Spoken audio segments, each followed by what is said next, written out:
Hi friends, मैं आपका दोस्त मनोज गुप्ता। आप हमारा यूट्यूब चैनल तक्षशिला 2020 देख रहे हैं।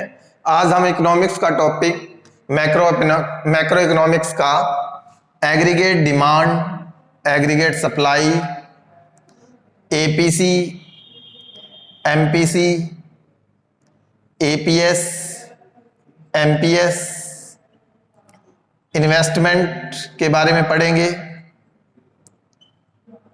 मल्टीप्लायर क्या होता है उसके बारे में, एक्सेस डिमांड, डिफिसिट डिमांड, इसके बारे में पढ़ेंगे। मेनली इन टॉपिक से आपके जो मैक्रो इकोनॉमिक्स है उसके 5 चैप्टर इजीली कवर हो जाते हैं और हमारे एग्जाम में, एस्टेट कर लो चाहे नेट के एग्जाम में, इनमें से क्वेश्चन पूछने के बहुत चांसेस होते हैं। और इसमें हम हिंदी में जब बात करें, कुल मांग, कुल पूर्ति, average propensity to consume, marginal propensity to consume, average, ये एस का सेविंग, यहां भी सेविंग। तो हिंदी में जब हम बात करेंगे तो कुल मांग, नहीं तो समग्र वर्ड यूज किया होता है। यहां एस के लिए पूर्ति, यहां सी के लिए हम कंजम्पशन वर्ड यूज करेंगे, उपभोग। ए के लिए हमेशा याद रखना लगभग, औसत, और एम के लिए आपको बताया हुआ है सीमांत। पी का मतलब यहां प्रवृत्ति यूज होता है। तो पहले उपभोग की औसत प्रवृत्ति देखते हैं, फिर सीमांत। इसी प्रकार एस का मतलब बचत, फिर हम इन्वेस्टमेंट के बारे में बात करेंगे, फिर मल्टीप्लायर, मल्टीप्लायर को हम गुणक बोलते हैं, इन्वेस्टमेंट को हम निवेश बोलेंगे, और एक्सेस को अधिक, और डिफिसिट को न्यून मांग। ये बेसिकली हमारे बेसिक कंसेप्ट रहेंगे। अब हम बात करेंगे एडी। आपने डिमांड के बारे में पढ़ रखा है। जब हम माइक्रो लेवल पे बात करते हैं तब हम डिमांड की बात करते हैं, और जब डिमांड का समीशन कर दिया जाता है तो वो एग्रीगेट डिमांड कहलाती है। जब हम इंडिविजुअल डिमांड की स्टडी करेंगे और उसका समीशन कर देंगे तो वो एग्रीगेट डिमांड कहलाएगी। यानी कि जब जितनी टोटल मांग होती है पूरी इकोनॉमी की, उसको टोटल किया जाएगा तो एग्रीगेट डिमांड। इसी प्रकार एग्रीगेट सप्लाई को भी हम टोटल जितनी पूर्ति होती है उसका एग्रीगेट करेंगे। तो ये दिया नहीं हुआ बुक्स में, मेनली हम मान के चलते हैं कि एग्रीगेट सप्लाई है वो भी टोटल होगी। और आपको याद रखना कि जब हम सप्लाई के पॉइंट ऑफ व्यू से देखते हैं तो जो हमारी वाई होती है आई होती है, और इसको हम किसके बराबर लिखते हैं, उपभोग प्लस में बचत। और जब एडी के पॉइंट ऑफ व्यू से लिखते हैं तब हम आय बराबर उपभोग प्लस आय। अब हम बात करेंगे हमारे जो मेजर सेक्टर हैं मैक्रो इकोनॉमिक्स में 4, उसके बारे में। पहला सेक्टर गृहस्थ, ये आपको वीडियो में बता चुका हूं पिछली। गृहस्थ के बारे में, उत्पादक के बारे में, सरकार के बारे में, और शेष विषय, ये हमारे मेन सेक्टर हैं। गृहस्थ को हम हाउस होल्ड बोलते हैं इंग्लिश में, और उत्पादक को प्रोड्यूसर, गवर्नमेंट, और रेस्ट ऑफ वर्ल्ड। ये एडी को डिसाइड करने में मेन भूमिका प्ले करते हैं। जब हम 2 सेक्टर इकोनॉमी की बात करते हैं तो दोनों को लिया जाएगा। 3 सेक्टर में गवर्नमेंट भी ऐड कर देंगे, 4 सेक्टर में रेस्ट ऑफ वर्ल्ड को भी ऐड कर दिया जाएगा। सी प्लस आई जब 2 सेक्टर की बात करते हैं, इसको मेनली याद रखेंगे उपभोग के कारण, इसको मेनली निवेश के कारण, जी है वो गवर्नमेंट को प्रेजेंट करता है, और रेस्ट ऑफ वर्ल्ड के लिए एक्सपोर्ट में से इंपोर्ट लेस कर देंगे, निर्यात माइनस आयात,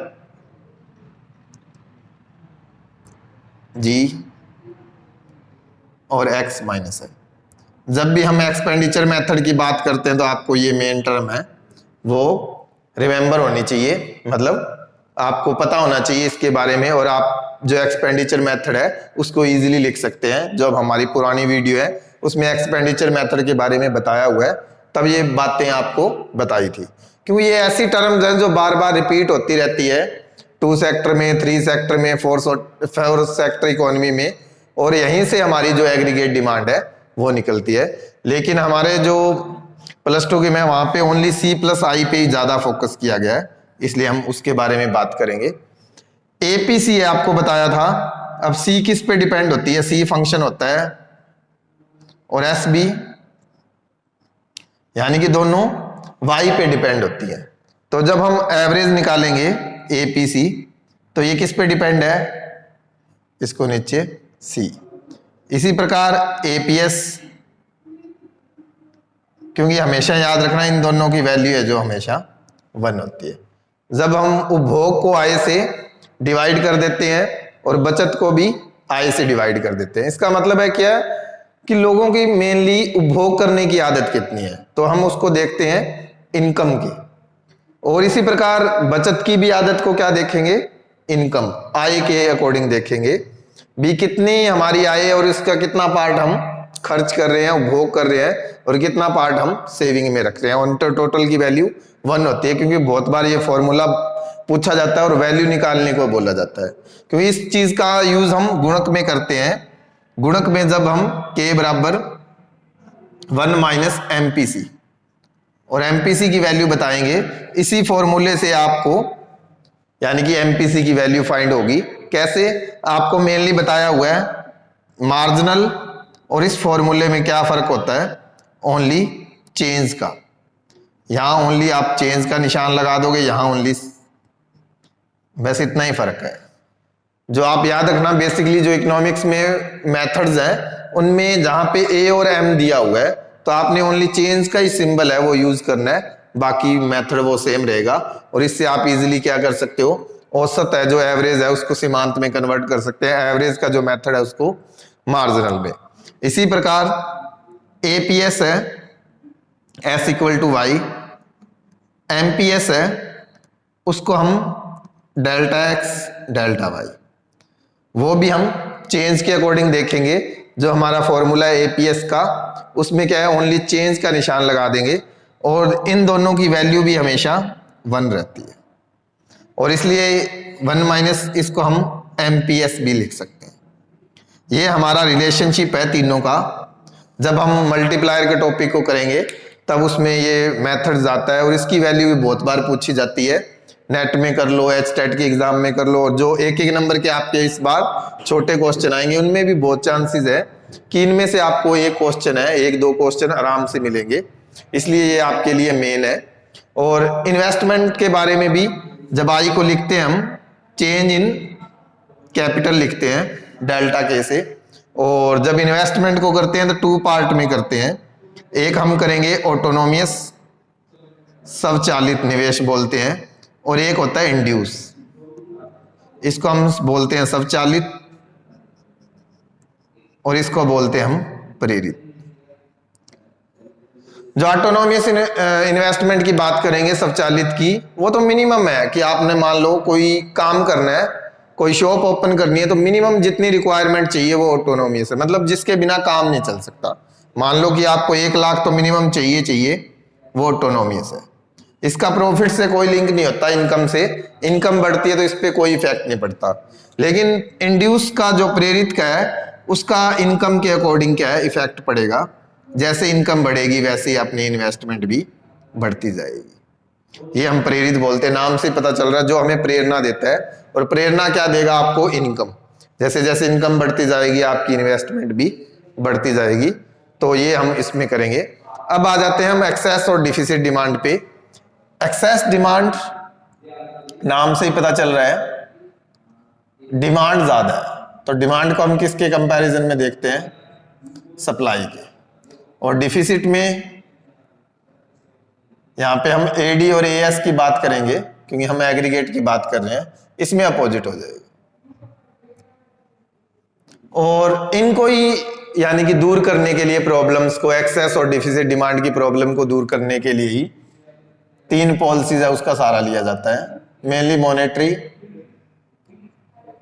फिस्कल और ट्रेड पॉलिसी है जो फॉरेन की। इन 3 मेन, इन पे फोकस किया जाता है और इसका भी सहारा लिया जाता है। जब हम इसकी चैप्टर टॉपिक को पढ़ेंगे तो एक्सेस डिमांड और डिफिसिट डिमांड है उसके बारे में बात करेंगे। और एक्सेस डिमांड के कारण हमेशा इन्फ्लेशन होती है, ये चीज आपको पता होना चाहिए, और डिफिसिट के कारण डिफ्लेशन। और इसमें प्राइस रेज होते हैं, बढ़ते हैं, और इसमें प्राइस है वो डाउन होते हैं। तो हमें पता होना चाहिए कि प्राइस क्यों बढ़ रहे हैं, क्या रीजन है, उसको हम मॉनेटरी और फिस्कल पॉलिसी है उससे रिमूव कर सकते हैं। इसी प्रकार डिफ्लेशन होता है उसको भी हम रिमूव कर सकते हैं। ये हमारे बेसिकली जो टॉपिक थे वो इस वीडियो में कवर हो जाएंगे। आपने बस इन मेन टॉपिक पे फोकस करना है, उसके बाद आपको जो 5 टॉपिक हैं वो बिल्कुल इजी लगेंगे, यानी कि इकोनॉमिक्स के। और इनमें से बहुत से क्वेश्चन आते हैं आपके एग्जाम में। जब आप बात करोगे एडी किसके इक्वल होता है, एएस 2 सेक्टर 3 सेक्टर 4 सेक्टर में पूछ लेते हैं, एपीसी पूछ लेते हैं, एमपीसी पूछ लेते हैं, एपीएस पूछ लेते हैं, एमपीएस पूछ लेते हैं, इनकी इक्वल भी पूछ लेते हैं। अब इसमें से हम फॉर्मूला निकालेंगे, ये देखो एपीसी एपीएस दोनों 1 के बराबर हैं, तो एपीसी किसके बराबर होगा, इस प्रकार एपीएस किसके इक्वल हो सकता है, इसी प्रकार एमपीसी एमपीएस 1 के इक्वल होता है। एमपीसी को निकालने के लिए ये यूज कर सकते हैं, एमपीएस को निकालने के लिए ये यूज करते हैं, और इस फॉर्मूले का यूज हम मल्टीप्लायर में करते हैं। आपने ये याद करना है, मल्टीप्लायर की वैल्यू है वो इसके होती है। तो ये बेसिकली थे। तो आपको इस वीडियो को बार बार देखना है ताकि ये कंसेप्ट आपके क्लियर हो जाएं, और उसके बाद इन्हीं से रिलेटेड हम जो टॉपिक है वो डिटेल में करते रहेंगे। और ये इसलिए आपको मेन टॉपिक बताए हैं क्योंकि +2 के एग्जाम में बहुत नियर हैं, और हमारा नेट का भी एग्जाम है वो भी बहुत नज़दीक है। तो काफ़ी टॉपिक पड़े हैं जो बेसिकली इसमें कवर होंगे। तो इसलिए आपको मेन आइडिया दिए कि इसमें से बहुत सारे क्वेश्चन पूछे जाते हैं। तो इस वीडियो को बार बार देखिए ताकि ये कंसेप्ट आपको इजीली समझ आ जाए। और आपके कोई भी कमेंट हैं तो आप हमें ज़रूर करिए, और हमारे चैनल को लाइक कीजिए, सब्सक्राइब कीजिए, और ज़्यादा से ज़्यादा इस वीडियो को शेयरिंग कीजिए। और कोई भी कमी हो तो आप हमें कमेंट कर सकते हैं। इन वीडियो को ध्यान से देखिए, और बार बार जो कंसेप्ट है वो हम अपनी वीडियो में रिपीट करते रहते हैं, ताकि आप वीडियो हमारी कंटिन्यू देखेंगे स्टार्टिंग से तो आपको सारा समझ आ जाएगा। और लास्ट तक हम माइक्रो और मैक्रो इकोनॉमिक्स के काफ़ी कंसेप्ट आपको हैं इम्प्रूव करवा देंगे। उसके बाद जो नेक्स्ट जो इकोनॉमिक्स के टाइप्स हैं, जिसमें हम रिसर्च मैथोलॉजी, स्टैटिक्स के बारे में, एग्रीकल्चर इकोनॉमिक्स, इन टॉपिक्स के बारे में बात करेंगे। पब्लिक फाइनेंस क्या होता है, पब्लिक इकोनॉमिक्स की बात करेंगे।